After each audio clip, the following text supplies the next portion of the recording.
নমস্কার বন্ধুরা, আমি জয়রাজ খেল গল্প পরিবারে আপনাদের স্বাগত জানাই। তো বর্তমানে আমাদের কলকাতা কিন্তু বিশ্বের ট্রেন্ডিংয়ে চলছে।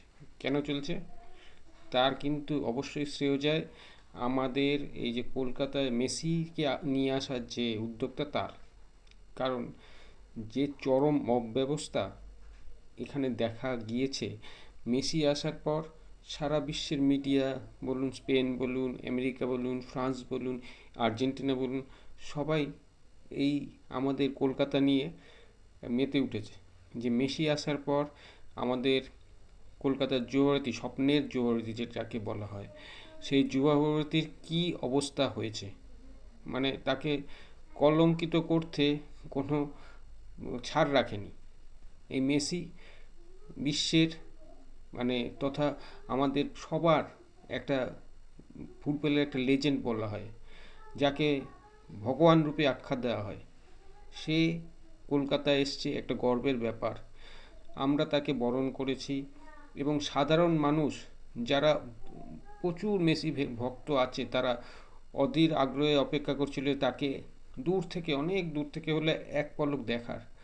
তারা এত নিজের টাকা খরচা করে, কষ্টের টাকা খরচা করে, এক একটা টিকিটের দাম 7,000 12,000 এরকম, সেই টাকা খরচা করে মেসিকে দেখতে গেছে এই আশায় যে ভগবানকে একবার দেখব।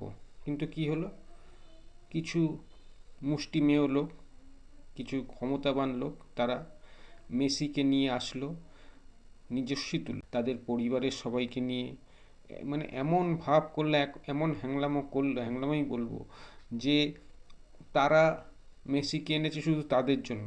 আর এই যে মানুষগুলো যাদেরকে মেসির নামে চাঁদা তোলা হলো, বলবো চাঁদা তুলে বোকা বানানো হলো, তারা দূর থেকে এক এক পলক দেখবে, মেসির চুল নখ কিছুই দেখতে পেল না।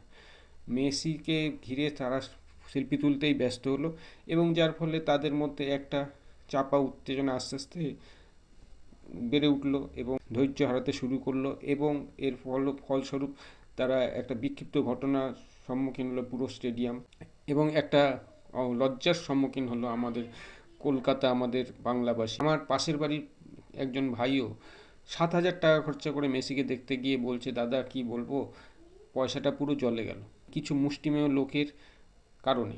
তারা তাদের নিজস্ব পরিবারের ভাইপো ভাইজি, ভাগনা ভাগ্নি, এসবদেরকে নিয়ে, কিছু টলিউডের যারা অ্যাক্টার অ্যাক্ট্রেস, তারা নিজেদেরকে এমনভাবে তুলে ধরলো যে তাদের জন্যই হয়তো মেসি এখানে এসছেন।